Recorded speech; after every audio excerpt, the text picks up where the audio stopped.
And welcome back to Coast, George Noory with you. We've got two great guests for you tonight for this segment. The first is Christian Westbrook. Next half hour, Marjorie Wildcraft joins us. Christian is an agricultural researcher, founder of the Ice Age Farmer broadcast, which deeply looks into the future of our food supply, from the agenda to centralized control of food, and really define our diets with insects and lab-grown meat, to how these challenges must inform our response, a rapid move to an emergent, decentralized, regenerative food system. Christian, welcome to the program. Looking forward to this. Thank you, George. I'm thrilled to be here. How did you get involved in this? Yeah, so I was really looking deeply at the natural cycles of the sun, trying to understand climate change and what's going on there. And it was there that looking at how the sun dips into what are called solar minima, where the output sort of drops down for a while, and this has tremendous effects on food production. People have starved, sadly, throughout history. And so in looking at that and then trying to figure out how that's going to affect us now as the sun is once again descending into a modern grand solar minimum, that I sort of uncovered these deeper agendas to use this to take total control over our food supply. Christian, we've seen what COVID-19 has done, where food supplies were short, control at grocery stores, waiting in line to get in the store, and in many cities that still continues. But there's some thought that this might have been an engineered famine. Tell us about that. Absolutely. So, George, by now we've all heard a lot about the Great Reset and this attempt to fundamentally transform society into a top-down control, the global superstate of neo-feudalism where we own nothing but we're happy anyway. This includes, though, an often overlooked aspect there, and that's, of course, food. The UN, while they've long spoken about the desire to have us all eating bugs and lab-grown meat in order to save the planet from carbon dioxide, the agenda really got legs last year when the Rockefeller Foundation unveiled their Reset the Table agenda. And now the UN is hosting their Food Systems Summit. It's a global agenda that's taking place, and behind it is really a network that comprises the World Economic Forum, the UN, multinational companies like Barilla, Nestle, and Unilever, and then these billionaires. They're all advocating for a fundamental transformation of the food system. Now, what is that fundamental transformation? Chiefly, it's that they take total control over it. But it's not just that we now eat bugs and lab-grown meat, although that's part of it. It is really eliminating animal agriculture, that is ranching, altogether, and transforming farms into these artificial intelligence-driven, robot-powered, automated operations, removing farmers, in other words, from farms. And yeah, that does translate to getting rid of your backyard garden, your chickens, which, of course, will be deemed too dangerous to the public health. Why an engineered famine? Is it all about money? It is about the Hegelian dialectic, the problem-reaction solution. The problem, George, is that people don't want to eat bugs. And so to make the case that this has to happen, in order to literally force their agenda down, I don't want to eat bugs. Exactly. So to force that agenda down our throats, quite literally, they have to do two things right now. First, they have to make this case that farming, and especially ranching, animal agriculture, is dirty and it's dangerous. It's a thing of the past. And animals are a vector for disease. You've been talking about the zoonotic threat. And then secondly, they need to engineer this food shortage so that people feel the pain and they say, see, this is why, George, we need to totally take control over what you eat and how we produce this food. So big things are afoot right now. It's a controlled demolition of agriculture and, again, engineering of global food shortages to demonstrate to people that we have to do something as the food prices explode. Christian, are they using COVID-19 as the reason to start developing and pushing this, or was this going to happen this way anyway? Absolutely. So for one, the official narrative there, even after better data came out, was that the COVID-19 pandemic emerged from a meat market. So already you can see that the pandemic is rooted in this meat and animals are dirty and dangerous narrative. But even more broadly, it's the pretense under which the Rockefeller Foundation has married the public health crisis to control over the food and what you eat. They're saying now, because of this, not only do we need surveillance and contact tracing and vaccine passports, but we also now need to control your diet. And it's not just your diet. The pandemic is also being used as a tool to change food production and implement those food shortages. They're establishing social distancing on the farms, which of course limits how much you can harvest. They're keeping migrant farm workers from entering countries, which is resulting situations where food is just left in the fields to rot because, of course, farming it's just too dangerous now. And this new idea is also being used to take control over agriculture more broadly. Australia just moved to reclassify manure as toxic industrial waste. Never mind that's how we've fertilized our crops since the dawn of time. Now it's very dangerous and you have to pay a premium to get rid of it. And there's now a newly proposed USDA rule, which, again, in the name of public health, says that we're going to need to track the GPS coordinates of where your crops are grown, where they were harvested and washed and packaged and transported and on and on. And, if you think about it, if you need the GPS coordinates of every lettuce plant I grow, I mean, there's basically no way for a small family farm to do that. No, you can't. If you're going to collect that much data and furnish it just to get your product to market, you have to be a big farm operating at scale and using technology and automation. So this is a takeover of food production. And, yeah, it's gone into hyperdrive under the guise of public health during this pandemic. And that's why we all need to start growing food and saving seeds and raising animals and fighting for our ability to continue to do that. But unfortunately, Christian, not everybody can do that. A lot of people are living in suburbia. They got small backyards, if any. How are they going to do this? Well, I would argue that there's a role for all of us, no matter what background we have or what resources we have available to us. It's really going to take us all to change the tide of what's going on right now. There are things, though, and Marjorie will speak to this briefly here in a bit, that any of us can do really with not a lot of space, and that's the good news here. It doesn't take a lot of us doing that much, doing what we can, and it doesn't take that many plants to furnish an incredible amount of seeds. That's the really good news. Is the reason that they have to work so hard, George, to get this done, is that it doesn't take that many people growing food to supply our communities. And what's happening worldwide? Are they in the same mess we are then with this? Yeah, absolutely. So when you look at U.S. and China and Brazil, which are really the three largest producers in the world, it's been a rough few years here. We're in a deep solar minimum, which is an important point in understanding how we've seemed to suddenly arrive at this global grains crisis. The U.S. had a few poor seasons in a row now. You may recall a couple years ago in 2019, there was incredible spring flooding across the Midwest, which meant that we had very delayed plantings, a record prevent plant, which means farmers couldn't even get a crop in the ground. And we'll say that the USDA neglected to fully acknowledge these losses. I've interviewed a few folks who are really blowing the whistle on this, saying that the crop's just not there. These are top 1% farmers and grain elevator owners who said the USDA, frankly, is lying to make people think that things are all right. But they're not all right. The reality has been that we've been below pipeline levels of grain for some time now. And that's actually come to the surface in these last couple months as the USDA has finally started to do retroactive revisions, writing down our ending stocks of corn and soybeans. We're now seeing that was the case. 2020 wasn't a great year either for the U.S., and China's also had some issues with flooding causing tremendous impacts to their corn yields. So all eyes were on South America, where, unfortunately, given La Nina and this deep solar minimum, large parts of Brazil and particularly Argentina were hit by droughts. So global supplies have not found the relief there that they were hoping for. And Brazil and the U.S. have largely been cleaned out by China lately. Argentina was seeing this, and they actually stopped exporting their grains in order to protect their domestic supplies. Again, all of this underscores the importance of moving away from these large, at-scale, monocropping, corporate-controlled systems with centralized control to all of us growing food, which is what traditionally humans have always done, and moving to that resulting emergent, decentralized, regenerative food system. What's going on with our farmers, Christian? I mean, at one point, the backbone of the United States was the farm. What's happening there? Well, they've been under attack for some time now. This has been a plan in the works for a long time now.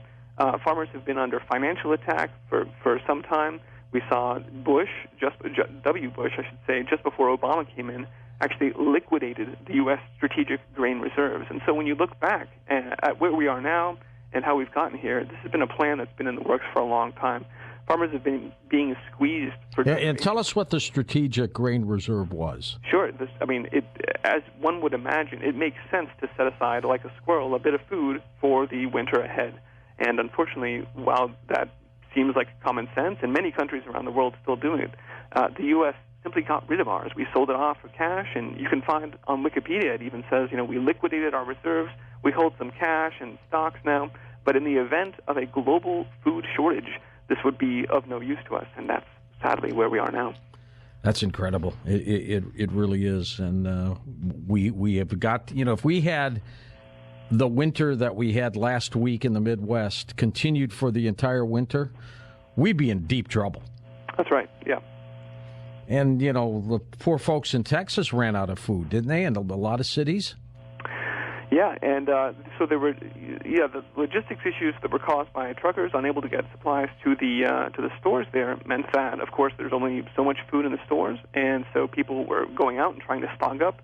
This is amplified by the fact that Texas failed to designate agriculture as critical infrastructure. So the impacts of those extreme colds, and of course not having water or power or natural gas on farmers, and particularly on livestock producers, were quite pronounced. In fact, the Texas Agricultural Commissioner issued a red alert stating that animals were perishing, feed was hard to come by. This is also causing large disruptions to the supply chain. In his words, they're bigger than the COVID ones.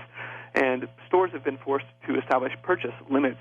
These may persist or even go nationwide as people have seen what's going on here and they now try to stock up after these winter storms and they say, maybe I should have some food set aside.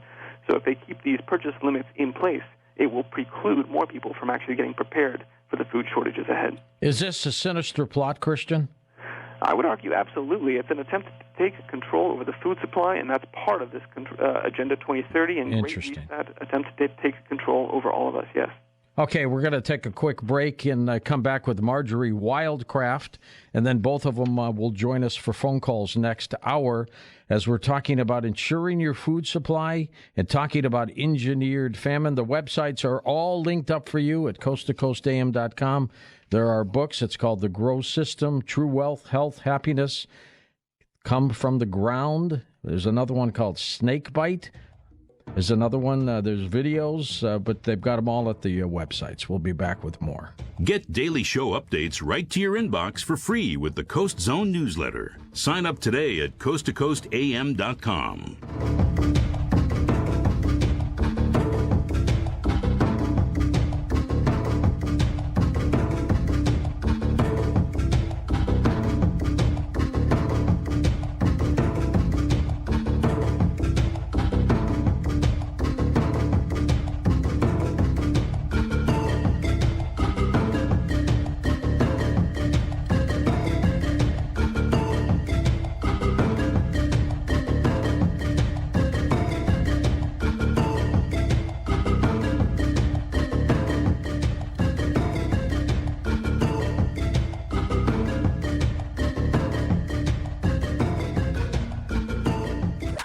Training is here, and MLB Network Radio is getting you ready for the 2021 baseball season. We've got everything. Every day, it's a new team preview featuring players, managers, and executives.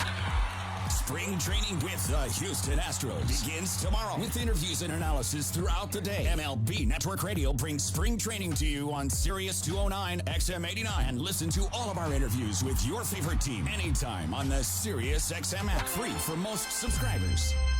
Hi, I'm Greg Miner. As the founder of a small business, I know firsthand how difficult it can be to manage through cash flow problems. When I tried to borrow money, the banks wouldn't touch me, and I got a lot of fast talk from loan brokers. That's why we founded Merchant Capital Source 10 years ago, to help small business owners like you get the funding you need without getting the runaround. We'll fund your business from $5,000 to $200,000, and because we're a direct lender, there's no middleman to cause delays or cost you money.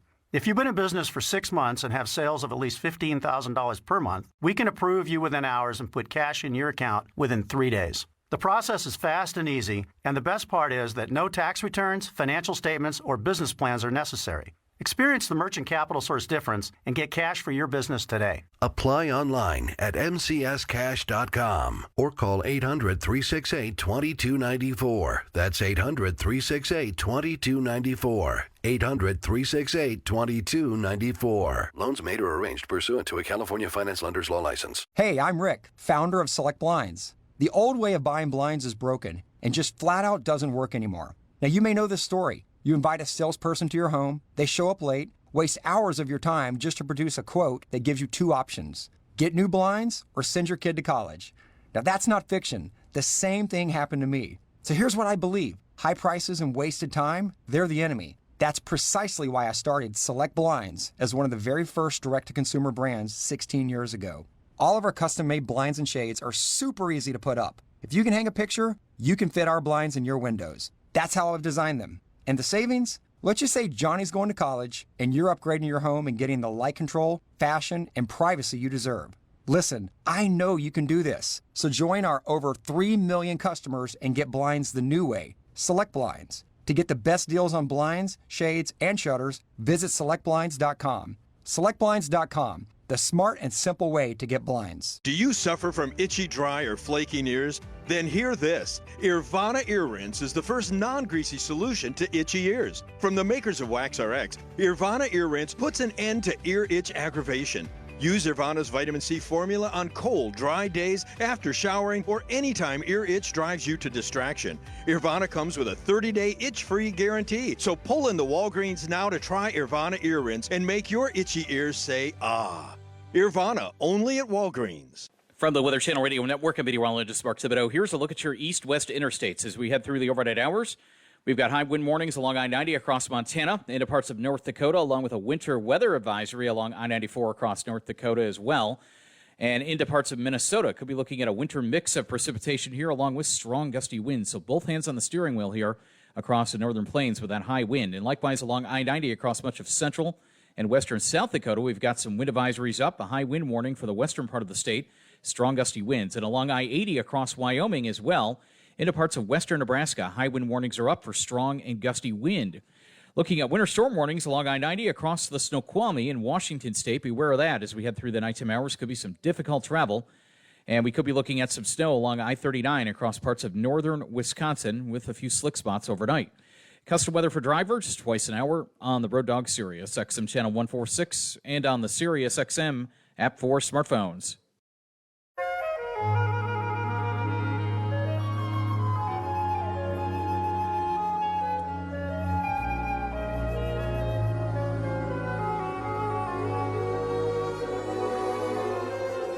That certain night, the night we met, there was magic abroad in the air.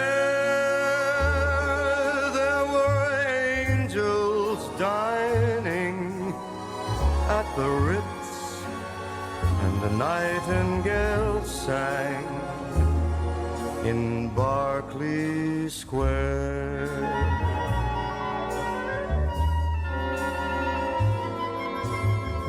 I may be right, I may be wrong, but I'm perfectly willing to swear that when you turned and smiled at me, a nightingale sang in Berkeley Square. Live from the gateway to the West, this is Coast to Coast AM with George Noory. First 2 hours tomorrow night. Make sure you're listening. It's a Rat Pack series. Looking forward to that. We're going to have some fun doing that. Beyond Belief, that is our television program. Sign up by going to beyondbelief.com. You'll have some fun watching those shows. And if you want to just sample a few, what do we have for them, Tommy? Well, there's not one, but 4 Beyond Belief episodes, all free, all waiting for you. And you can find out how to watch over 400 episodes with a free 7-day trial. So hit up beyondbelief.com. All that information's right there, beyondbelief.com. And we'll continue talking about our food supply in just a moment on Coast to Coast AM.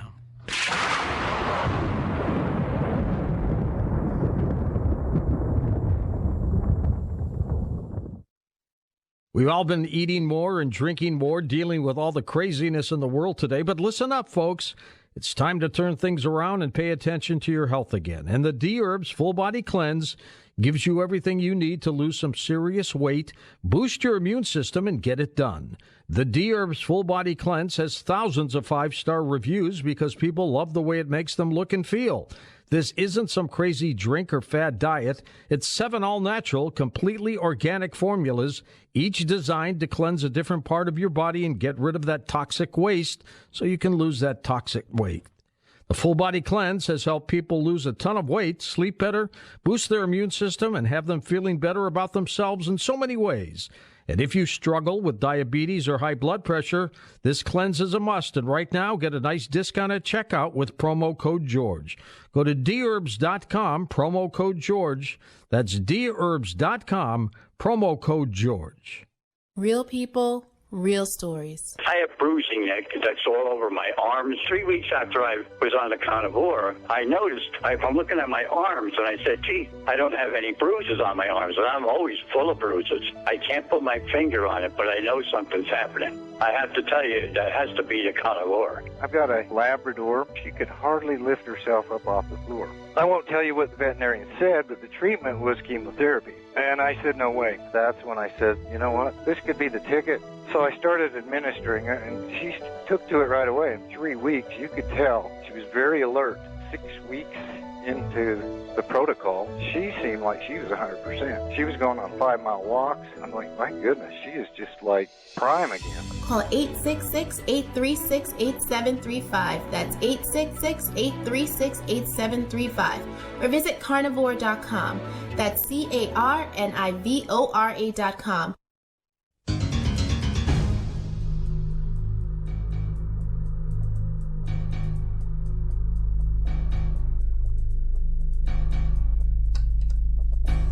And welcome back to Coast. Let me tell you now about Marjorie Wildcraft, founder of the Grow Network, which is the world's premier community of folks who grow their own food, make medicine, and are becoming extraordinarily wealthy doing it. She's been featured as an expert in sustainable living by National Geographic, has hosted Mother Earth News Online Homesteading Summit, and was honored by Reuters Food Sustainability Media Award. Marjorie, good to have you with us. Hi there. Hi, George. Yeah, thanks for having me back. Well, Good to talk to you again. It is. You just had Christian on. He's going to join us for phone calls next hour with you. And this situation, is it as dire as Christian has kind of portrayed?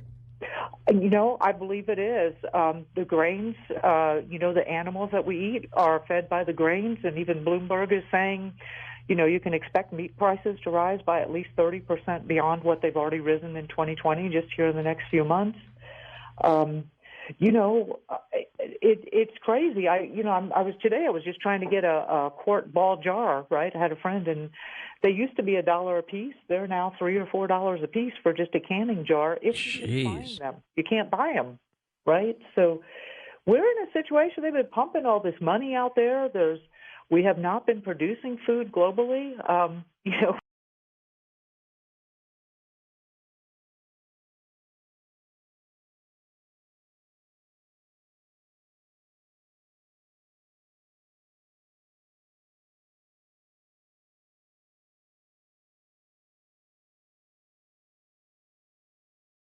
And the food is the thing that you're going to be the most interested in. If people can't get their food, we got some real problems. We sure do, because that is the biggest thing that triggers violence, anger, rioting. Absolutely. There's a direct correlation between the cost of food and the amount of violence in an area. Realistically, Marjorie, what can people do at home? The first thing, absolutely, is start stocking up on food. I mean, I'm all a big proponent about growing food, but honestly, like right now, and whatever form of calories you can, or, the classic or rice and beans and that kind of things, whatever you can store up on, that's absolutely the first thing. And then the second thing is, people don't realize the skill hasn't really been, we've sort of lost it over the last generation or two. But one person with a backyard can grow about half of their own food in about an hour a day. And that's somebody who's, still got a full-time job and kids and all the other commitments that they're doing. And I promise you that will be the most pleasurable hour of your day.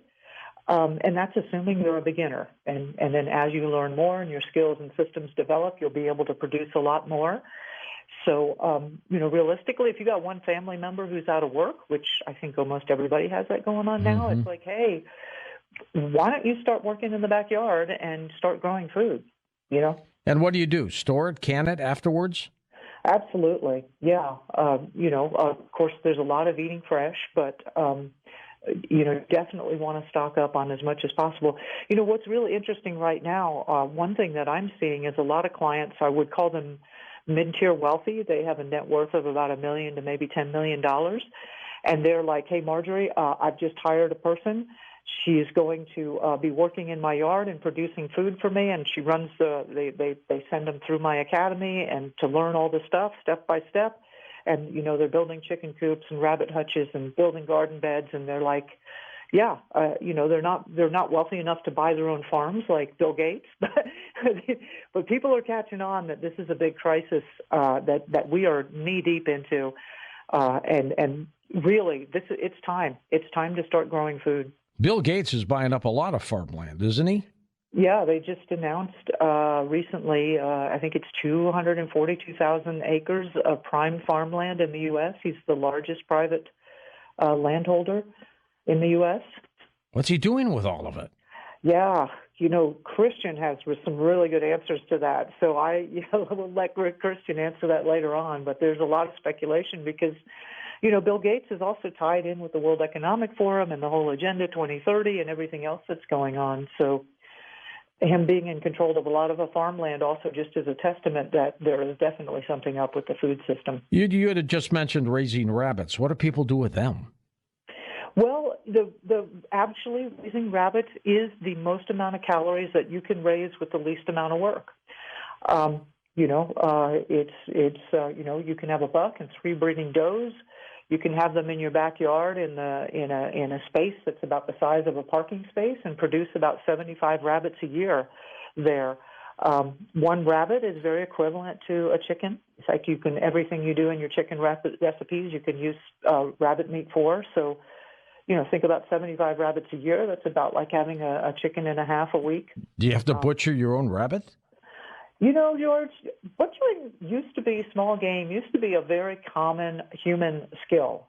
In fact, years ago when Mama said, go get me a chicken, she told the kids, go get me a chicken. She didn't mean go get me a chicken. She meant go get the chicken, kill it, take the feathers off, process it. Yeah, that's right. Bring it back in the kitchen.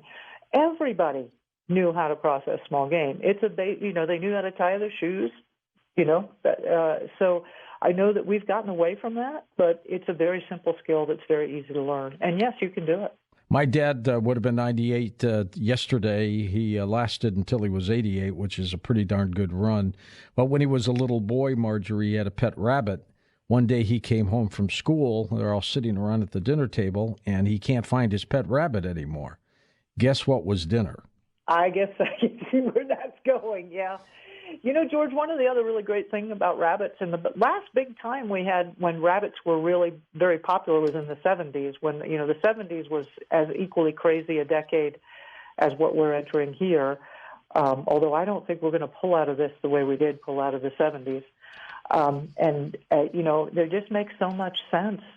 And the great thing is that they're small enough that you can, keep them alive. You don't have to process it like, trying to raise a family cow and then butchering that and processing it and storing it is a huge job. But you can basically eat your rabbits on demand. A lot of people are a little squeamish about doing that. So what do they do?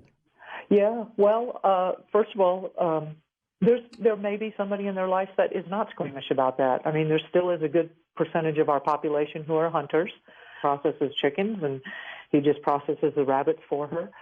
And again, when I first got into growing food, I actually was a raw vegan, and I had no desire to raise meat or kill meat or eat meat, but it really is the most calorically dense and nutritionally dense food that you can grow, and it's easier than any other food source.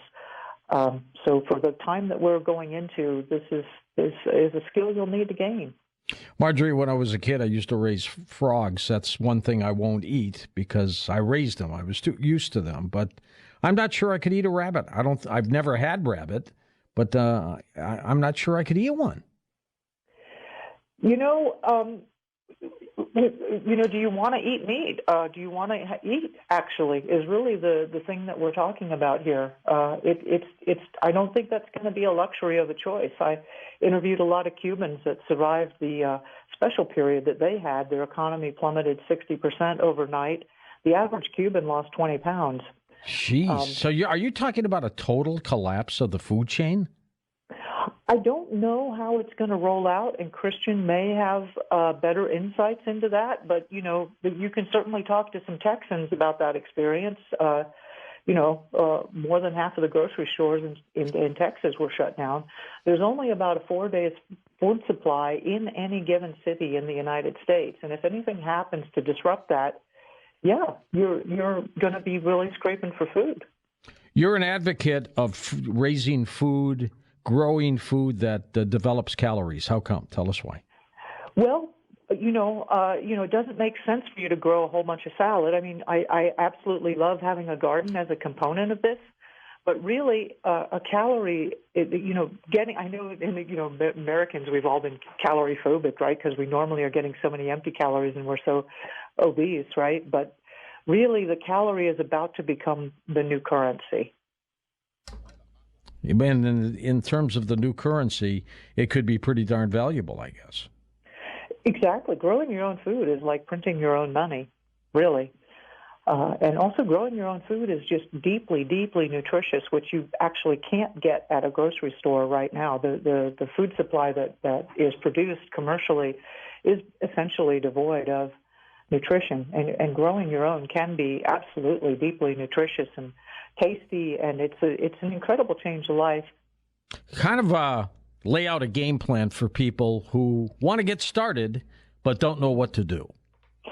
I'd recommend, first of all, work on getting a bunch of backup food supplies. Also, go get some seeds. There's definitely been runs on seed companies. Right.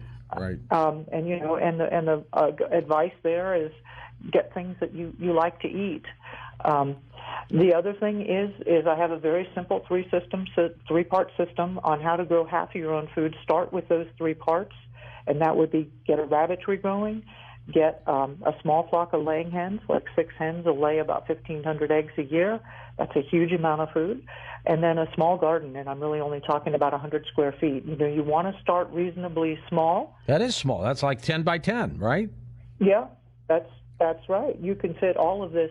Each one of these components is really about the size of a parking spot. So you really can fit this into a small space. And it's the time. It's now. I mean, this is not like, oh gosh, when I retire, I'm going to piddle around in the garden. No, we are in the middle of a crisis here. Our financial system is imploding right in front of our eyes. Our grid is ancient. Our medical systems, most of our government, nobody believes the media. The whole thing is coming apart, right? We really are. And there's this incredible vulnerability by being dependent on the main systems for your own food.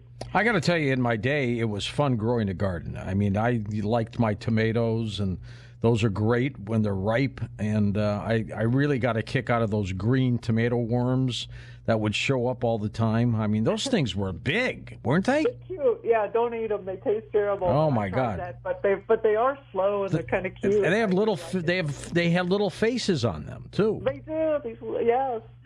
George, what really helped me was so years ago I saw that this collapse was coming, and I was completely freaked out.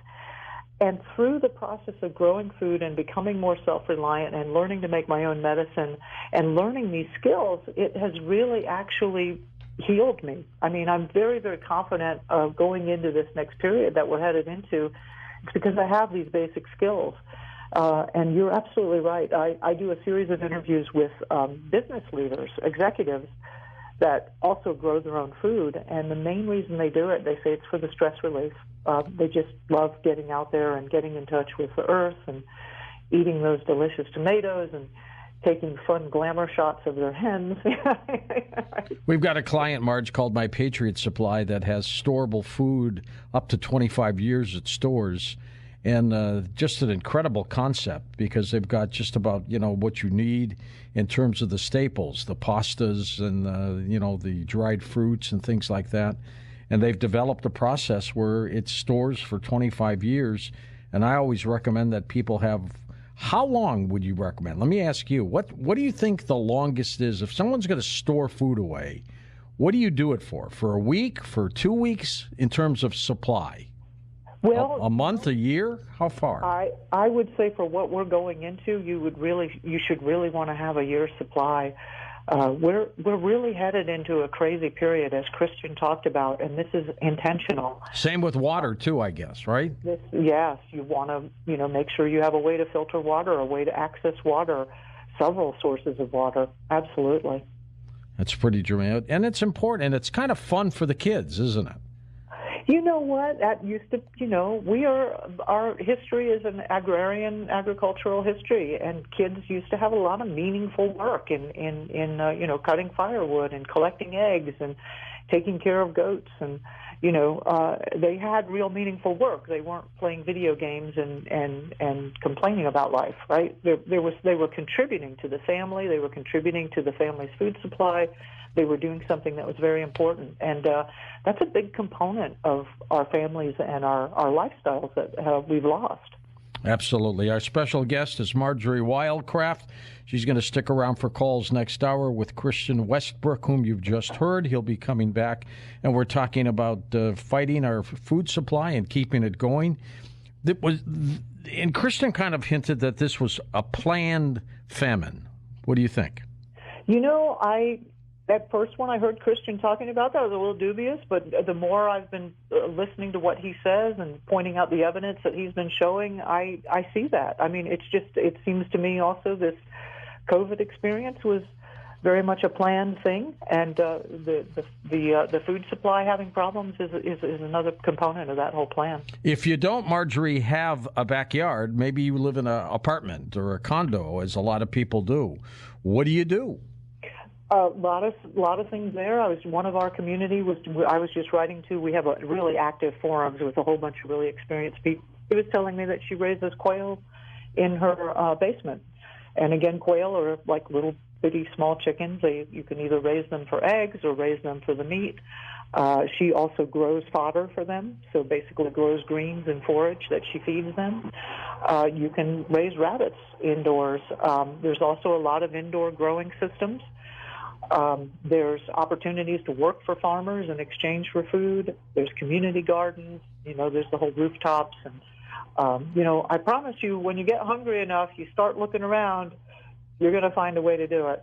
If it gets bad, how bad is bad? I mean, what's going to happen? You walk into a grocery store, or will you even be able to get in it? Well, you've already experienced that, haven't you? Yeah, I sure have. It's happened, and it just happened last week to a whole bunch of Texans. The prices are going up. The FAO is even saying, I forget what it is, 18%. The basic baseline food prices have gone up in the last 8 months. So, even if there is food, you may not be able to afford it. Is it about, in your opinion, is this a money grab? I don't know. Their agenda, gosh, I don't know what they're doing. I mean, maybe like I was listening on your break, they're looking for global control. And isn't that famous Henry Kissinger statement that, you control the food, you control the people? If they shut down today, the stores, would you be prepared? Are you ready? I am, yeah. I definitely have backup food supplies, and I have skills, and I'm always growing food and wildcrafting food, and have a lot of neighbors and friends and good relationships with local farmers, community, family, and those are really it's a form of wealth that we often have overlooked. But those kind of basic skills and those kind of networks and relationships are much more meaningful than money. There was an old Twilight Zone episode called The Shelter, of a family that owned a fallout shelter in the event of an atomic bomb.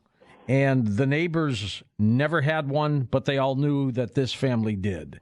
And there was an alarm that went off that sounded like there was a missile being launched, and everybody runs to the neighbor's house to try to get into his one-family fallout shelter, of which there's no room for anybody other than this guy's poor family. And people are knocking down the door and everything else, going crazy. If this situation really happens and you've got your garden and you're doing your thing, how are you going to keep your neighbors out? Well, that's part of the reason that I tend to live in a rural area where there's a high percentage of people who already have these skills. And I don't know if this is going to happen overnight. I think it'll tend to be a slower thing that unfolds. Or some catastrophe hits. Yeah, or I guess there could be some catastrophe. And, that's part of the reason I'm on the radio with you tonight, George. this is the call. Like, this is the call. This is the time you need to get off the couch and start doing something, right? Like, you don't want to be in that situation. And the more of us that are prepared and are proactive, in any collapse situation, it's astonishing who stands up and becomes a leader. Absolutely. And it could be the guy who, fixed the printer or something like that. You don't know. And clearly our leadership right now is not functional. And that's what's being demanded is new leaders. And, there are certainly a lot of places where there's not a lot of food, and it could get really, really ugly. Margie, stay with us. We're going to come back and take calls with Christian and you. And if you're a truck driver delivering food supplies, let us know what things are like.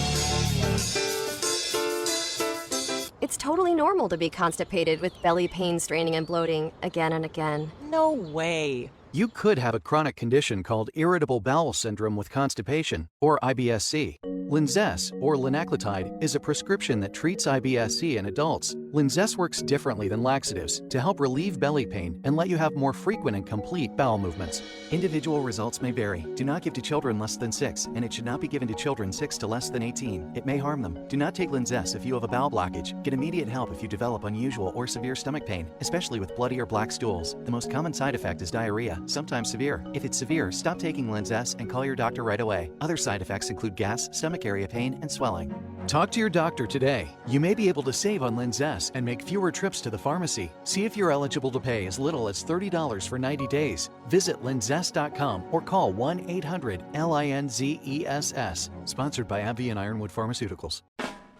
If you want a good cigar, you go to a good cigar shop. You want the best, you go to Famous Smoke Shop. Let us deliver your favorite cigars right to your doorstep at America's lowest price. Famous started out as a small shop in New York City. Now we're putting our 80 years experience in the business to work making deals on the cigars you love, from wallet-friendly everyday smokes to high-end luxury cigars to mark a lifetime achievement. Let us show you this exclusive Famous offer. Go to FamousSmoke.com and pick from more than 8,000 cigar brands, fresh and ready to ship from our client-controlled 24,000 square foot humidor. Then check out with the promo code 24U. That's 20FORYLU, and we'll take $20 off your order of $99 or more. Every purchase you make is backed by our Famous Freshness Guarantee. Get real cigars from a real cigar shop and save $20 now with the promo code 24U. Shipped direct to you from FamousSmoke.com. That's FamousSmoke.com. This is SiriusXM Radio. This is SiriusXM Radio.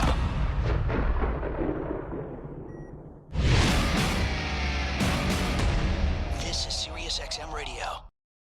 Road Dog Trucking News with Mark Willis. Here's a look at one of the top stories now involves truck tonnage. The American Trucking Association Advanced Seasonally Adjusted For-Hire Truck Tonnage Index went up 1.4% during the month of January, after rising 1.2% in December. In January, the index equaled 114.6 as compared with 113.1 during the month of December. And comparing that with January of 2020, the SA index fell 2.1%, which was preceded by a 2.6% year-over-year decline during the month of December. Now, you guys know the For-Hire Truck Tonnage Index, it's dominated by contract freight as opposed to the spot market freight. And trucking serves as a barometer for the U.S. economy, representing 72.5% of tonnage carried by all those of domestic freight transportation. Road Dog Trucking News. Exclusively on SiriusXM. Hey, it's your boy Kevin Hart inviting you to check out my podcast, Comedy Gold Mines, where I get into the minds of some of my favorite comedians. Trust me when I say you don't want to miss it. Now on Comedy Gold Mines with Kevin Hart, Bill Burr. I remember you trying to show me how fast you were boxing, and he's going, all this stuff. It's like, Kev, I'm a 40-year-old white comedian. You should be able to touch me. Comedy Gold Mines with Kevin Hart is out now, exclusively on the SiriusXM app. Free to most subscribers. Download it today and tap podcast.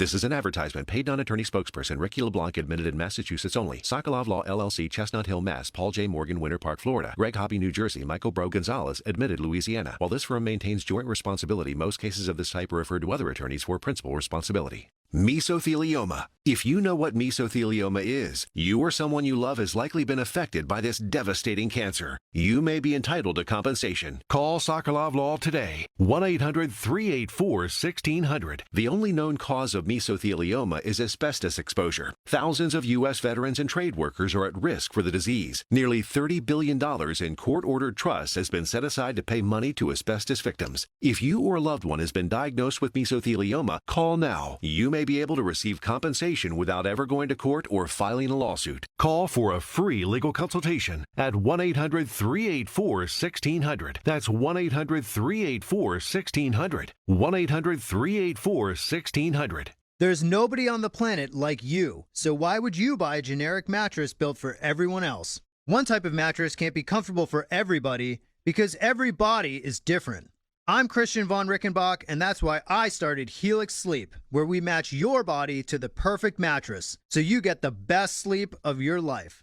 We've developed 9 different mattresses tailored to specific body types and sleep preferences. Just take our 2-minute sleep quiz, and we'll match you to a mattress that's perfect for you, contouring to your body to provide unprecedented comfort and better sleep. Right now, we're offering up to $125 off all mattress orders. Whether you're a side sleeper, a hot sleeper, like a plush or firm bed, we've got the mattress that will fit just right.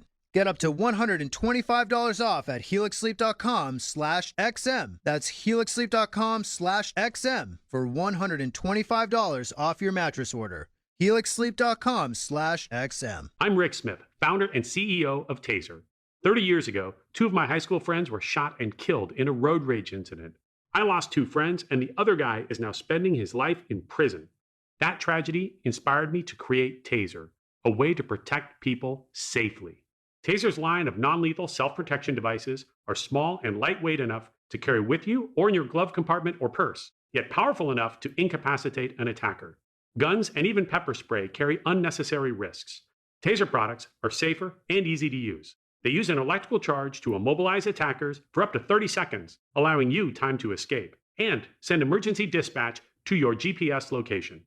Protect yourself and your family with Taser's line of smart self-defense products. Taser is available without a permit in most U.S. states. Get the Taser Pulse Plus or Taser Strike Light at Taser.com with promo code XM. Save 15% now at Taser.com, promo code XM. Spelled TASER.com, promo code XM. Restrictions apply. See site for details. Hi there, Sir Nick here. You may have heard me talking about the truly amazing Squares golf shoes. The shoes I wear for more distance and comfort. If you haven't experienced the Squares Distance Advantage, what are you waiting for? With Squares, it's proof, not promise. Squares really is the distance golf shoe. As I say on TV, it's proven in science. Get golf's hottest new equipment on your feet at squares.com. Use code SXM for $20 off and a special gift from Squares. From the Weather Channel Radio Network, I'm meteorologist Mark Thibodeau. Here's a look at your north-south interstates as we head through the overnight hours. Winter weather advisories are out along and east of I-5, along with winter storm warnings across much of central Washington. Watch the drive here east of I-5 across the Snoqualmie. Could be some dangerous conditions, maybe even avalanche potential here. Further south into Washington State, east of I-5 across the Cascades. Also going to be looking at avalanche potential along I-15 potentially across central and northern Montana as snowpack is loose from a little recent melting and fresh snowfall has occurred at the same time. So we really got to watch this area for travel along I-15 in Montana as we head through the overnight hours. Winter weather alerts are up along I-29 across North Dakota, as well as I-25, a high wind warning across much of Montana. Could be some strong and gusty winds as we head through the overnight hours. Custom weather for drivers twice an hour on the Road Dog Sirius XM Channel 146 and on the Sirius XM app for smartphones.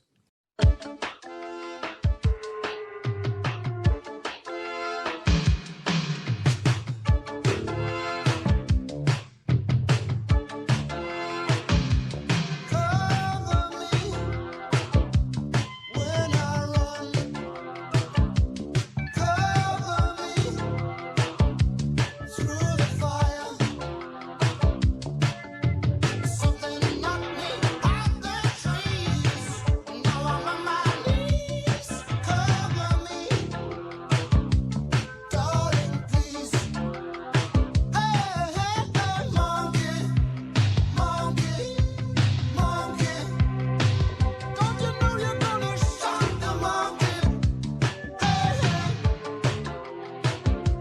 To talk to George Noory, call the Wildcard line at 818-501-4109. The first-time caller line is 818-501-4721. To talk toll-free from east of the Rockies, call 800-825-5033.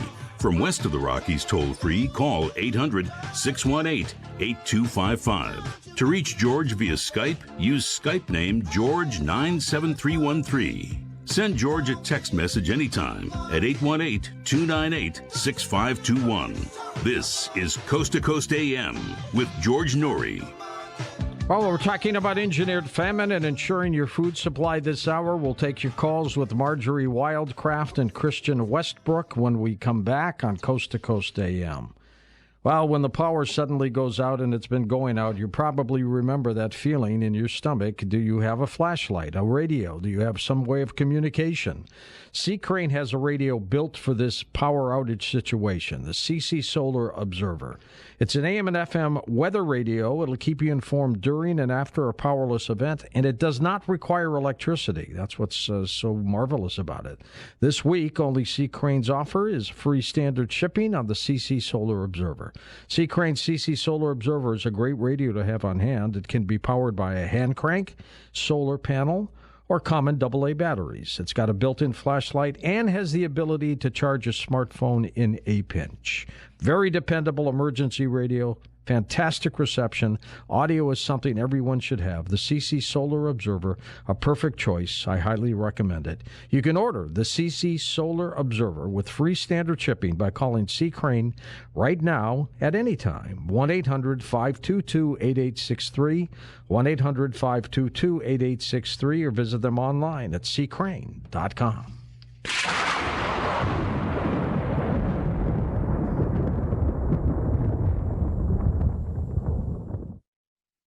Real people, real stories. I have bruising that's all over my arms. 3 weeks after I was on the carnivore, I noticed, I'm looking at my arms, and I said, gee, I don't have any bruises on my arms, and I'm always full of bruises. I can't put my finger on it, but I know something's happening. I have to tell you, that has to be the carnivore. I've got a Labrador. She could hardly lift herself up off the floor. I won't tell you what the veterinarian said, but the treatment was chemotherapy. And I said, no way. That's when I said, you know what, this could be the ticket. So I started administering it, and she took to it right away. In 3 weeks, you could tell she was very alert. 6 weeks into the protocol, she seemed like she was 100%. She was going on 5-mile walks. I'm like, my goodness, she is just like prime again. Call 866-836-8735. That's 866-836-8735. Or visit carnivore.com. That's carnivora.com.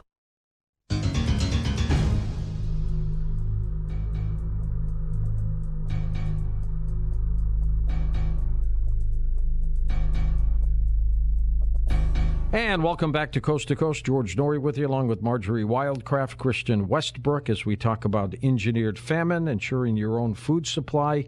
We'll get to your calls as well. Christian, as I was talking with Marjorie, how much of this is created, do you think?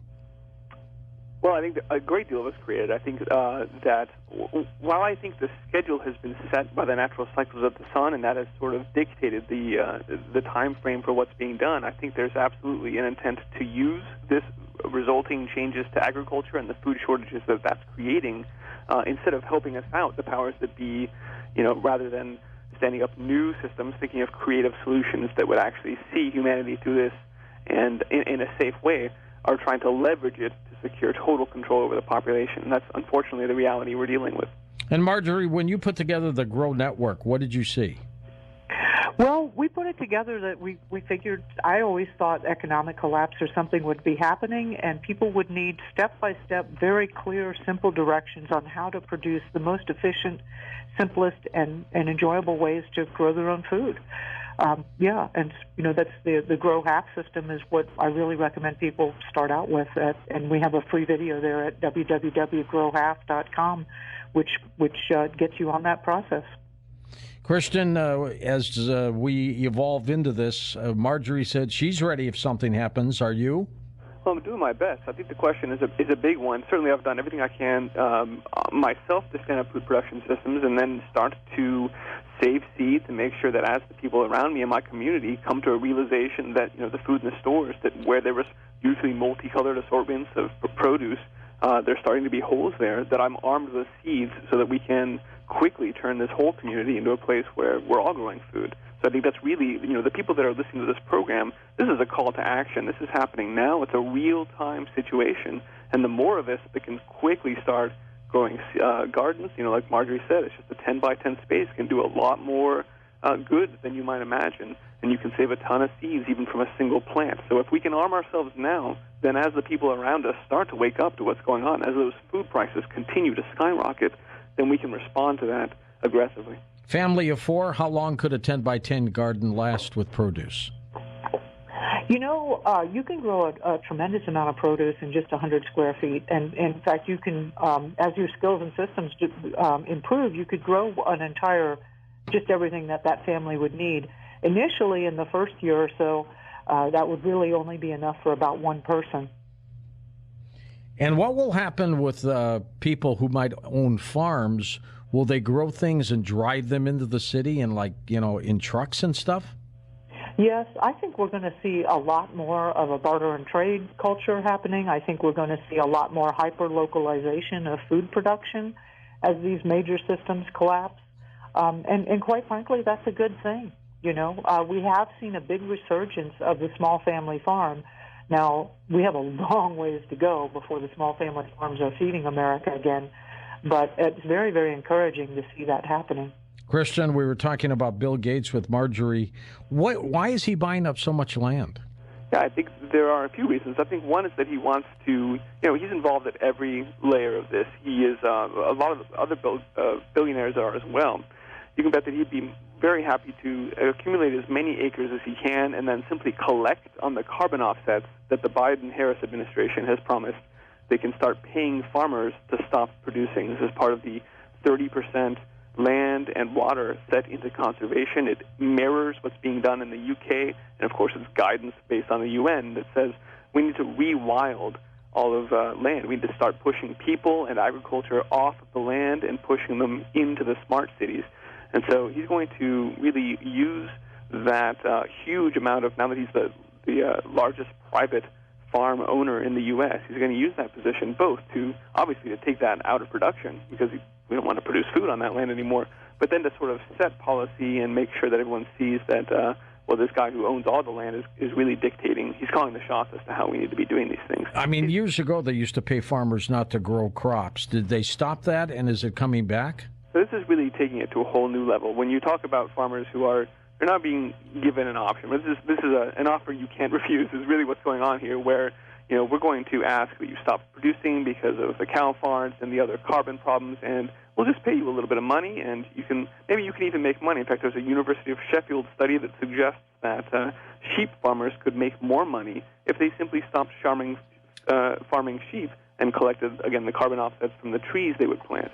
Now, that makes no economic sense whatsoever, but nothing is being produced, but money is changing hands. But when you look at things through the eyes of these technocratic controllers, this is how they will slowly start to whittle away economic activity and take control over the food supply. We're going to take your calls, and if you happen to be a truck driver that delivers food, check in with us as well. Bob in Indiana to get us started. Hey, Robert. Hey, I appreciate it, you guys. Real quick. Thank you. I was bringing up the subject about how the government pays farmers not to grow food. And then I want to bring up the subject about all the area between the highways, the median, the grassy area.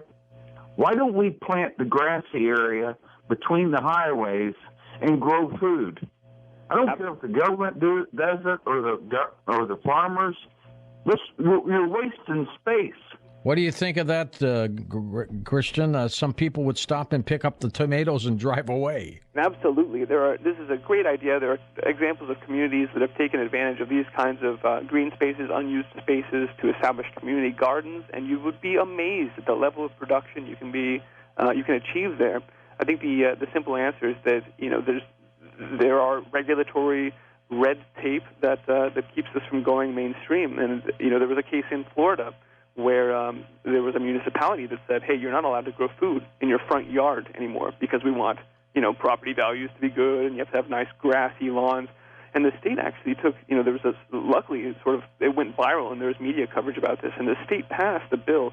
There was first a bill called Senate Bill 1776, appropriately named. That one didn't pass, but a subsequent incarnation of it did, that said, hey, you're not allowed at any level to tell people that they can't grow food anymore. And this is the kind of legislation. This is why I say it takes people from all walks of life to overcome the challenges in front of us, including lawyers. We really need lawyers to help stand up at the city level, at the county level. This is why I created something called the Greater Food Alliance.com, which is going to help align lawyers and activists with these folks that I'm hearing about who are being challenged. There was just a Florida Keys farmers market that was shut down, again, because in the interest of public health, because food is dirty and dangerous. So they're shutting down farmers markets. They're impeding our ability to stand up local food systems, which is how we need to respond to what's going on right now. So I would really encourage lawyers and really anyone who thinks that they can facilitate the creation and the greasing the skids of local food systems to get in touch via GreaterFoodAlliance.com. The shutting down of the farmers market, though, it's a ruse, isn't it? There's really nothing dangerous about that place. I would absolutely agree with that. In fact, I would say it's the opposite. I would think that's the place where you can get the most nutritive food out there. It's the place where you can support local production of good, healthy food and keep the entire thing running. But that's, again, their goals are to shut these things down so that they can take total control over a centralized food supply and dictate policy, and that's easiest to do when you own it all. First-time caller Terry in Oklahoma City. Hi, Terry. Hi, how are you? Okay, thank you. It's a pleasure. Thank you. I've been a long-time listener to your show. Well, we really appreciate that. Yes. I just wanted to comment on the skills. Sorry. That is it Marjorie? Mm-hmm. When I was growing up, my father, he did a lot of hunting. He hunted rabbits and squirrels, and we did a lot of fishing. And he taught me how to basically live off the land, I bet. Yes. And then I would go to my grandparents' house in North Carolina in the summertime, and they had this huge garden, and I would have to pick the piece up,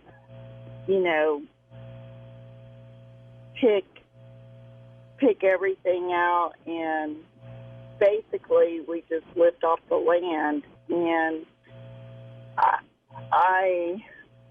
I'm not prepared for that right now, but I was going to say, Terry, could you do it again if you had to? Yes. You could. Yep. That's interesting. How many people do you think, Marge, are qualified to do that? Well, unfortunately, the last real big push we had for this was World War II with the Victory Garden movement. And then after that, it sort of died out. So I don't know. 2008, 2010 period definitely woke a lot of people up about vulnerabilities in the system and problems. It's hard to gauge. And then, of course, as you pointed out, George, if you are very well prepared, one of the last things you want to do is let a lot of people know about it. That's right. That's so true. Cornelius is with us in Louisiana. Hello there, Cornelius. Hey there, George and Christian and Miss Wildcraft. I tell everybody I'm the God, Guns, and Gold man, the Bible, Bullets, and Beans man. And I don't know if you two believe in the Bible, but I know George does, and it's going just the way the Bible's saying.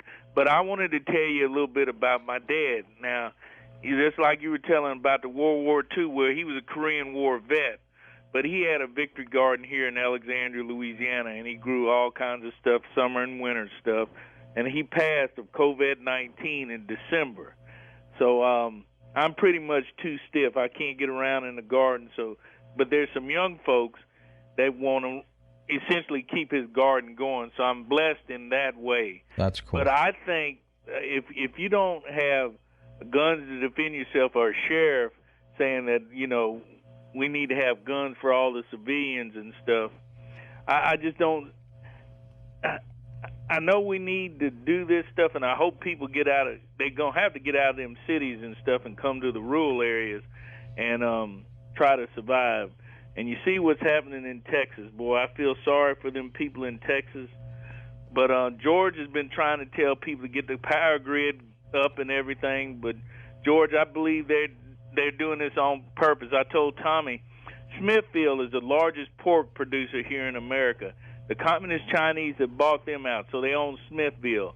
Jeez. A billionaire Bill Gates is buying up all the farmland, so they won't have any farmland. So, like you're saying, individual farmers. My grandma had chickens and stuff and had eggs, but that was years ago. I had cousins in Kentucky that had rabbits. Now they were good to eat, them rabbits and stuff. Then they grew rabbits. So I'm agreeing with everything your guest is saying and stuff. And I appreciate you, George, getting the Coast to Coast audience ready. This is the end. Thank you. Well, we keep fighting, though, don't we? At what point, Marjorie, did people start changing from being a little more home domesticated to concentrating on going to grocery stores? Yeah, I don't know. I'm thinking maybe the 1950s and the 1960s when we started having cars and college educations and color television. But one thing I was really appreciative of when Cornelius just called in, and even though he sounds like he's having a hard time moving, he knows. He's got the knowledge, and he's got young people that can move and do things, and that's a lot of what I believe we're going to see more. And I really, honestly, fundamentally believe in the goodness of people. I know we're going to have all kinds of challenges, but I really do believe that people, for the large part, are going to be working together to take care of common needs. You don't think we'd have some kinds of problems and strife and things like that? Oh, I definitely think we're going to have problems and strife. There's no doubt about that, right? But I really do. And also people really come together in a crisis. And really it is a time for leadership. We have so much that is changing. And, we need to regenerate. We need to have a whole army of people who are growing food in their backyard. We need to have more local farmers. And we're seeing a lot of young people that are wanting to move into that. We need more regional seed companies. We need more local meat processing plants, like we used to have dotted all over the country to serve, farmers and to serve hunters. All of these, we need to completely change our medical system. So we need herbalists and people who understand plant medicines and homeopathy and all the different alternatives that are available. Because soon those other big systems aren't going to be there. They aren't going to be available. And the really saving grace in this thing is that you still can provide for yourself. All your basic needs can still come directly from the ground. We don't need a military, industrial, governmental think tank complex to provide for us. So it's going to require some shifts and some change for sure, which that's always tough for everybody, but I really see this as being a good thing. Give me my jar of peanut butter and my supplements, and I'm ready to go. There you go. Yeah, peanut butter is a good one to stock up on. Lots of good calories in that. Let's go to Joe, Long Island, New York. Hey, Joseph, go ahead. Yeah, I have really a couple of things I want to bring up. First of all, for Christian, you mentioned Nestle's, you mentioned Unilever, the World Economic Forum, the Rockefeller Foundation, China, and you say they, and I'm wondering, is there a uniform consensus about saying, agreeing what Claude Schwab talks about, which is pretty offensive? Would the people within Unilever agree with what he says, which is, he basically just wants to control people and track them like animals? Then I would also say, I hear even about the idea of blocking the sunlight on farms if they don't cooperate with particulates in the atmosphere. And then for Marjorie, I'd like to ask, is Impossible Burger a dangerous food or something like that? Could it be toxic? Frankenstein food? Probably not. This kind of false beef stuff, Marjorie. What do you think of that? Well, I really don't eat that stuff. I'm very nervous about the corn and the soy from the commercial food systems that's produced from, because it's genetically modified and often laden with chemicals or toxins. It's definitely not a part of my diet. Marjorie, give out your website if you would. The best place to get to me is at www.growhalf.com, where we'll show you for free how step-by-step to grow half of your own food in your backyard, and we'll make you an offer into our academy, which has way more detailed instructions on everything else what you might want to do, including mushrooms and growing greenhouses and goats and ducks and other styles of growing food. So growhalf.com. And Christian, how about yours? Mine is iceagefarmer.com. And Joel asked if there was a consensus within these companies, Unilever, Nestle, these big multinational companies that seem to be party to the World Economic Forum and these agendas. And I think there's some good news in this answer, and I would say no. I think that by and large, the people that I meet here, humans are good, meaning people, and a lot of them have jobs at these companies where the companies are taking part in these agendas and collectively are taking part in these bad agendas. But I think they are comprised chiefly of well-meaning people who, if they had their say, they wouldn't be doing these things. And so I actually have a lot of faith in humanity. And as Marjorie said, as things get more and more real, I think that, the community is where a lot of those good human aspects will come up. I think he also asked about satellites and watching farmers from space. And that is a crazy thing that's also, you see the COVID-19 agenda being grafted on both to the food situation, but also to the climate change situation. And so there was actually an Al Gore initiative called climate tracing, not contact tracing, but climate tracing, whereby they actually are using satellites to monitor emissions around the world in real time so that they can actually tell who's got too many plants or too many cows farting. It's astonishing the level of surveillance that's being established. Oh, it's everywhere. We're going to come back with both of you, too, and take some final phone calls in just a moment on Coast to Coast AM. Coast Insiders, the new version of the Coast to Coast AM app, is now available for iPhone and now Android 4.0 and above. Listen live or on demand anywhere, anytime. Go to coasttocoastam.com and download it today.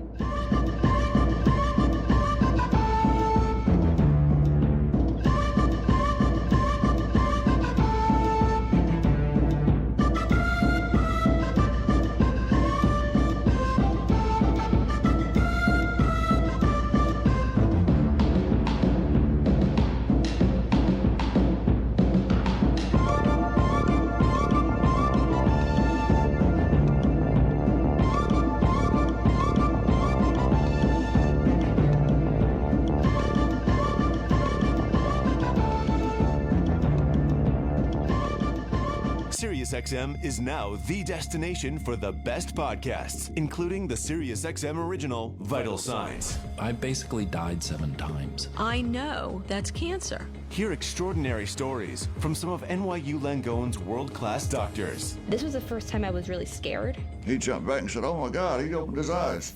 Listen to Vital Signs on the SiriusXM app, now home to the best collection of podcasts, free for most subscribers. Download it today and tap Podcasts. For some crazy wacky thrills on some crazy water slides. Don't come to Water Planet cause we don't have any rides. No twists, no turns, no fun at all. There's no water slides cause there's no one to deliver them. Water Planet! It's a wet and wild letdown! A world without truckers would sound very different. That's why Progressive Commercial helps them stay on the road with easy mobile payments and 24/7 access on our app. Get a quote today at progressivecommercial.com. Progressive Casualty Insurance Company and Affiliates. This is that place where truck drivers are treated with respect and work-life balance exists. A place where you could average $87,500 or the equivalent of 89 cents per mile in your first year. A place where home time guarantees you'll be with the ones you love every single week. A place where benefits reflect your hard work, where you know that you'll never have to load or unload freight. A place where truck drivers are among the first to respond in times of need, delivering water and emergency supplies to the people who need it most. You want to work for that place. Make a difference for that place. And most importantly, you want to drive for that place.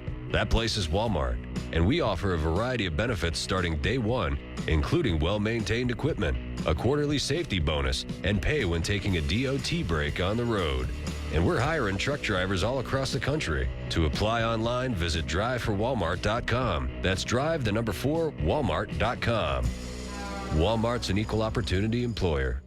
Trading involves financial risk and is not suitable for all investors. Past results do not guarantee future performance. Want to dominate the stock market in 2021? Looking for higher profit potential? With the COVID vaccines, a shifting political landscape, and a new year, it's virtually impossible to guess what will happen next. With Vantage Point, you don't have to. Text DEMO to 411-411 to find out how our technology can forecast market trends up to 3 days in advance with incredible accuracy. Text DEMO to 411-411 to find explosive moves before they happen. Vantage Point's patented technology analyzes huge quantities of global data in seconds. Text DEMO to 411-411 to find out how. Make 2021 your year. Start predicting trends 72 hours in advance and maximize your gains. Text DEMO to 411-411 and experience Vantage Point for free. Protect and grow your capital now. Don't wait. Text DEMO to 411-411. Go to VantagePointSoftware.com for terms, conditions, and privacy policy. From the Weather Channel Radio Network, I'm meteorologist Mark Thibodeau. Here's a look at your east-west interstates as we head through the overnight hours. We've got high wind warnings along I-90 across Montana, into parts of North Dakota, along with a winter weather advisory along I-94 across North Dakota as well. And into parts of Minnesota. Could be looking at a winter mix of precipitation here, along with strong gusty winds. So both hands on the steering wheel here across the northern plains with that high wind. And likewise along I-90 across much of central and western South Dakota, we've got some wind advisories up, a high wind warning for the western part of the state. Strong gusty winds. And along I-80 across Wyoming as well, into parts of western Nebraska, high wind warnings are up for strong and gusty wind. Looking at winter storm warnings along I-90 across the Snoqualmie in Washington State. Beware of that as we head through the nighttime hours. Could be some difficult travel. And we could be looking at some snow along I-39 across parts of northern Wisconsin with a few slick spots overnight. Custom weather for drivers twice an hour on the Road Dog Sirius XM Channel 146 and on the Sirius XM app for smartphones. She would never say where she came from. Yesterday don't matter if it's gone.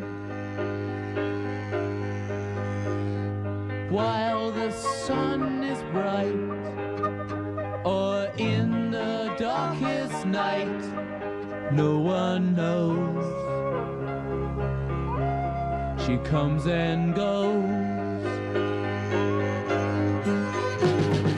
Goodbye, Ruby Tuesday. Who could hang a name on you when you change with every new day? Still, I'm gonna miss you. Don't question. To talk to George Noory, call the Wildcard line at 818-501-4109. The first-time caller line is 818-501-4721. To talk toll-free from east of the Rockies, call 800-825-5033. From west of the Rockies toll-free, call 800-618-8255. To reach George via Skype, use Skype name George97313. Send George a text message anytime at 818-298-6521. This is Coast to Coast AM with George Noory. Next hour, Aaron Sagers joins us. We're going to talk about paranormal pop culture. I'm looking forward to that here on Coast to Coast. Have you signed up yet to become a Coast Insider? You can. It's only 15 cents a day. Hi, this is Angelina in Redondo Beach, and I love being a Coast to Coast Insider because I can tune in at any time of day. Hi, I'm Julio from Slidell, Louisiana, and I really like being an insider because of all the interesting information. Hi, this is Ariel from San Diego, California, and I love being a Coast Insider because I can listen to any show, anytime, anywhere, if I'm in the garden or in the kitchen, taking a walk on the beach, And there's no more sleepless nights for me. It's amazing. Give it a try. Give it a try. Sign up by going to coasttocoastam.com. Right at the top of the homepage, it says Coast Insider. Fill it out. It's 15 cents a day, and you'll really have some fun being a member of the exclusive Coast Insiders Club. Stem cell technology continues to change the way we live. Dr. Nathan Newman, an expert on the use of stem cells for healing, has put his same knowledge into his Luminous skincare line. The Luminous serum is great for women and men on those fine lines, wrinkles, and under eye bags for the face, neck, and hands. Luminous is an easy-to-apply twice-a-day serum that helps reverse the hands of time. Here's Dr. Newman with more. Our skin ages with time because of two factors. One is the genetics and one is the environmental factors, what we eat, how we live our lives, how much sun we get exposed to. And these damage our cells, and our stem cells are the cells that have to come and repair and regenerate these tissues and make new cells that will replace the damaged cells. As more damage is done, the ability to replace them is diminished. That's why we have the APT 200 from the Luminous skincare line to help boost the stem cell ability to replace the damaged cells and improve the quality of our skin. Return your skin to a youthful vitality and radiance with Luminous. Try Luminous with our starter kit featuring the Luminous serum for only $19.99 with free shipping. And now we offer free shipping on the entire line of Luminous products with smart delivery with discount code GEORGE. Luminous at our exclusive website, healthylooking.com. That's healthylooking.com. Or by phone 24/7, 800-604-3129. 800-604-3129. Dr. Newman's Luminous available now at healthylooking.com. That's healthylooking.com. If you're looking to build up your energy, you might want to give Super Beets Heart Chews an opportunity because you really can build up your energy. It tastes great as well. Super Beets Heart Chews combine non-GMO beets with a very powerful new ingredient called grapeseed extract. And with the grapeseed extract used in Super Beets Chews, it's been clinically shown to be a couple times as effective at supporting normal blood pressure as a healthy lifestyle all by itself. But better blood pressure, of course, means more energy the way nature intended without the jittery caffeine or stimulants.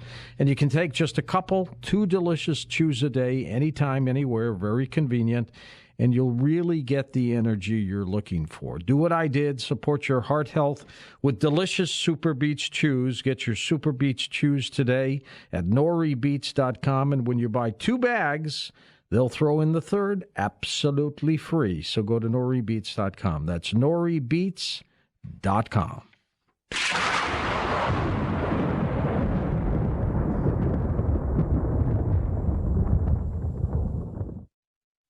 We have a 12-year-old German Shepherd named Sophie, and she became overweight, stinky, greasy coat, and lifeless almost. Then about 4 years ago, we found out she had several vertebrae fused together. She was unable to walk. The vet told us Sophie was going to have to be euthanized. I thought, I've got to do something. DINOVITE.com. I remember Sophie starting the Dinovite, and she from day one has loved it. She is no longer stinky. She is full of life. Dinovite healed Sophie. Dinovite is nutrition. I truly recommend that people not wait until the vet recommends euthanasia. You have to get them on Dinovite right away while they're healthy. Dinovite for life. You won't believe how happy your dog will be. I get my Dinovite from DINOVITE.com.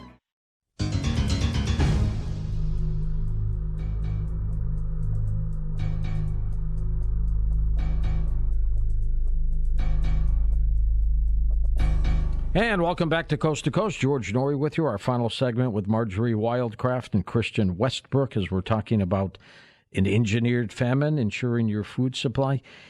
Christian, if it's a money grab, don't you think that they will completely allow more food as long as you're paying big bucks for it?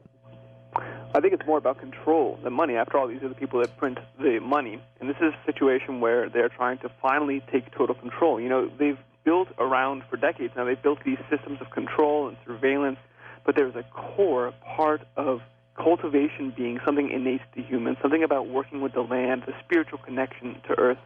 And that's why it's one aspect that they've been saving now until this mad grab for control and this decade of action, they call it, between 2020 and 2030, that they have finally started to seize control over the food. After all, that's part of really what makes us human, and this is the last leg of their transhumanist agenda. Marjorie, what are the strange foods you've eaten? Have you eaten insects and things like snakes and stuff like that? Yeah, I sure have. You know, I'm not going to say it's my favorite thing, but I've wanted to explore that just in case that, times got really, really hard. The classic rule of any prepper is, get familiar with things ahead of time when you're convenient, when it's easy, when you're not under pressure or duress, right? So, yeah, I have, snakes, but definitely insects. In Texas, when I was living there, their grasshoppers are almost like little bitty chickens. They're so big, How did you cook them? Just in a skillet with butter and garlic. Like that's pretty much the way to make anything palatable. Oh, and you eat their little legs and stuff? Yeah, the legs are where you don't really, the main body is not that good. But I've also gophers, turtles, just almost anything really. And quite honestly, I spent a lot of time, or I spent a pretty good bit of time with the Tarahumara Indians in Mexico, in the Sierra Madres, and that's a way of life there. Mice, rodents, whatever they can get, rabbits, snakes.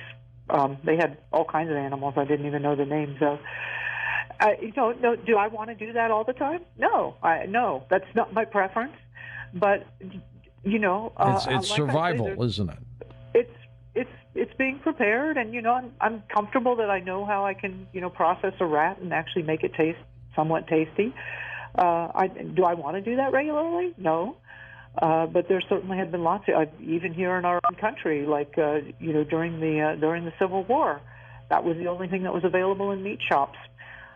There's lots of examples in history where there just was nothing available during very, very hard times. What's the strangest thing you've jumped in and eaten, Christian? Similar answer to Marjorie. I did try farming crickets, and I'm now doing mealworms, although those are for my chickens. I would absolutely recommend, if someone's looking into, again, this is the kind of thing, per your question earlier, George, that you can do in your closet. You can have a cricket or a mealworm farm, and that's some good protein production. I would recommend, though, the mealworms, because the crickets get pretty loud. Oh, yeah. I get them down in the cave in our studio in St. Louis in the summer, and you could hear them while I'm on the air, and there's nothing I can do about them. You can't catch these things. But mealworms. Ugh. Yeah, those are not for me. Those are just a nice, easy way to supplement the chicken feed, yeah. So you've never eaten mealworms? I've not yet tried my hand on those. Not a spoonful, right? Negative. Okay, let's go back to the phones. Michael in Virginia Beach is with us. Hey, Michael. Hi, George. Thank you. Christian history tells us that people who were brave enough, like George Washington, like John Adams, like Thomas Jefferson, like George Mason, people who were brave enough to link up with the God, I'm referring to the Declaration of Independence, brave enough to link up with the God who destroyed Pharaoh's army in the Red Sea, don't have to worry about growing worms. They don't have to worry about eating snakes and rats that contain coronavirus. And we should be keeping people out of this who eat those things. They didn't worry about that. They worried about forceful ideas. That's why we have a First Amendment, which allows us to speak forcefully and to organize powerfully, like Bill Gates and his friends. And they also recognized the importance of powerful actions, powerful organizing. Now, when the Great Awakening swept through this country before the Revolution, it produced a lot of Bible-believing people. But, most of the professional clergymen were against the revolution. But The Bible believers who caught on to reality were the ones who were the warrior farmers who fought with George Washington, knowing they would be hanged if they didn't win the war. We are up against foreign powers who want to consume this land. And we have people in our land, in high places, who are co-opted by those foreign powers. It's going to take powerful words and powerful organizing action to stop them from doing what Stalin did to the most productive farmers in the world. 120 million of them in Ukraine and rural Russia starved to death because Stalin took their crops to feed these urban areas. Your reaction, please. Go ahead, Christian. A lot of truth in what you said. I do want to point out that both John Adams and Thomas Jefferson took notes about the effects that the previous grand solar minima had on agricultural production. And you can see I've compiled some of the history there at iceagefarmer.com/history of both John Adams and Thomas Jefferson writing about record cold, very detrimental effects to the corn crops, frost even throughout the summer.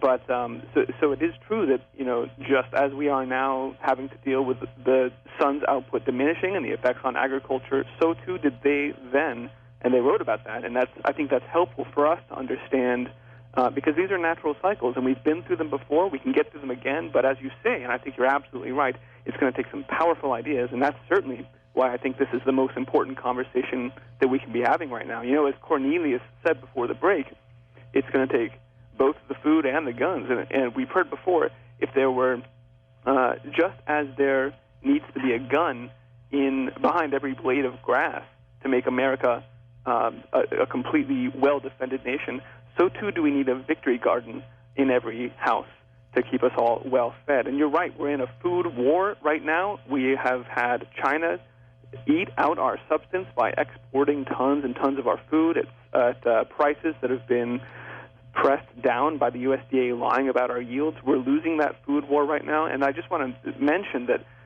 you brought up Joseph Stalin and sort of referenced the Holodomor. I was looking earlier at something that Stalin said when he addressed a university about the grain crisis there, and it's remarkable, the parallels to today. Briefly, I'll just quote. He said, "The way out of this grain crisis lies in the transition away from the small, backward, and scattered peasant farms, instead to amalgamated, large-scale, socialized farms equipped with machinery and armed with scientific knowledge capable of producing a maximum of grain for the market." That's the solution, says Joseph Stalin, 90 years ago, in the transition from individual peasant farming to collective socialized farming. So the elites, we can see, have always thought this way. They've always imagined that small farms, human-empowered agriculture is antiquated and it's bad, and it's now a new collectivism, one informed by new technology and better science that will somehow today finally make communism work. It's the same chorus that we're now hearing from today's elite. And again, it's going to fail, and that's why we all need to be growing our own food and preparing for the time after this big failure. Eric's truck driving in Indiana, first-time caller. Hi, Eric. Hi, how are you guys doing tonight? Okay, sir, great.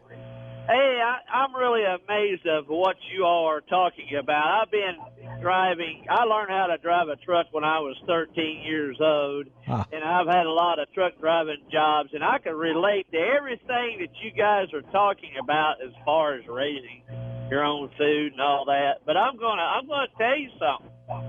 I think that part of the reason why is of all this food shortage is because it's always been a problem with driver shortage out here, and it's either the quality of help that you have that works in these warehouses, or the quality of drivers you have out here that don't want to work, or I used to work for a flour mill. And a buddy of mine still works there, and he told me just because when it snowed, it didn't matter. You got 53,000 pounds of flour on this bulk tanker. You're gonna go. You're gonna roll. Just as long as your windshield wipers is clear, your windshield of ice. I win. I've always worked, and I'll tell you something. He told me that they had 16 people that called off that day when it snowed 3 or 4 inches of snow. Jeez. Really? Yeah. So, that is a problem. I think that is the biggest problem with these stores. Because I see on the internet all the time that these truck driving places are hiring. They're calling me all the time, wanting me to give me a job. I got a good job, so I don't need a job. But I think just like that Texas thing out here, that some of these, I work for an auto parts, and I would have thought, I just can't believe it. I'm still working here. I figured I'd be laid off by now, but I figured that, since there's a real problem over in Texas, that some of these companies would shut down for a day or two, maybe even 4 or 5 days to help out over there in Texas, you know what I mean? But none of that kind of spirit is out here in the country nowadays, it seems to me like, that nobody helps one another, But and then another statement I want to make is too, my dad, he was over in the eastern part of Kentucky. He grew up in during the Depression time, and he ate out of the front yard. He ate dandelion greens, he hunt, and all that stuff.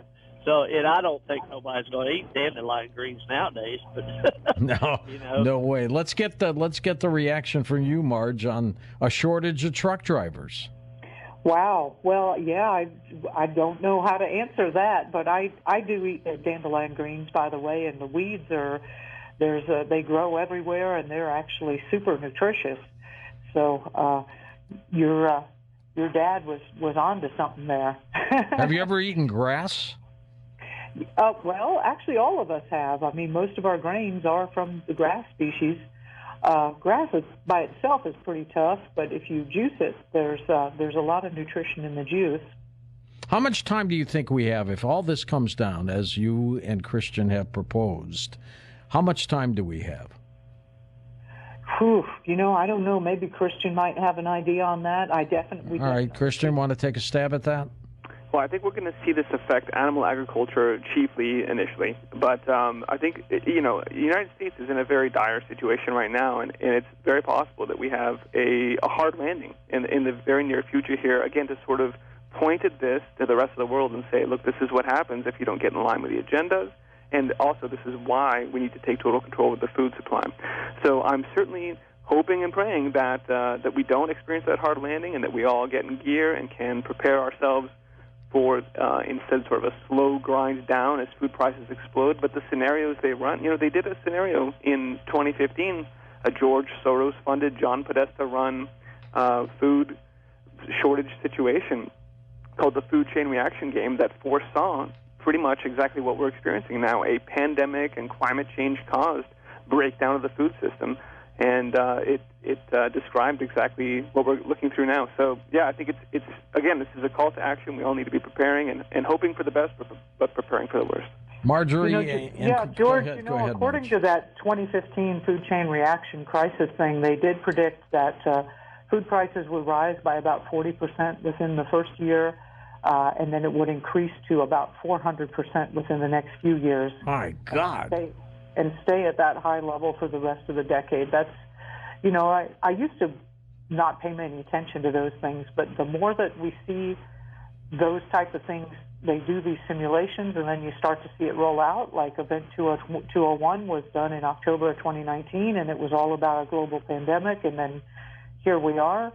So, and unfortunately they took down that website, so we don't have access to what was going on with the food chain reaction simulation, but this has been simulated at a global level before, and I do remember those were the numbers that they were talking about.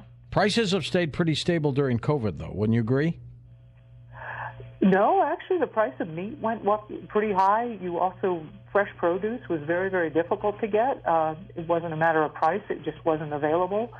And then, the long chains, the long lines to get in, or the limited access, and food prices. The FAO has they track it. They have a baseline, and I believe that those prices have gone up by about 18% in the last 8 months. So it is happening. It is. All right, get your website out one more time. Go ahead. That's growhalf.com. Head over to growhalf.com. Really, I have spent the last more than a decade figuring out the simplest, easiest way to show you step-by-step how to be able to grow your own food in these kind of conditions. So head over to growhalf.com. There's a free video, and we'll make you an offer for our academy that will take you step-by-step and get you through this. All right, that's growhalf.com. And Christian, go for yours. It is iceagefarmer.com. And the real key thing to keep your eye on right now is soybeans, because the U.S. has been, as I said, that China has been extracting our substance for some time now, and soybeans are the one linchpin of this entire situation. All right, we'll watch that. And in a moment, we're going to take a walk on the paranormal side on Coast to Coast AM. Never miss a detail on a show or a guest. Sign up for the Coast Zone email newsletter.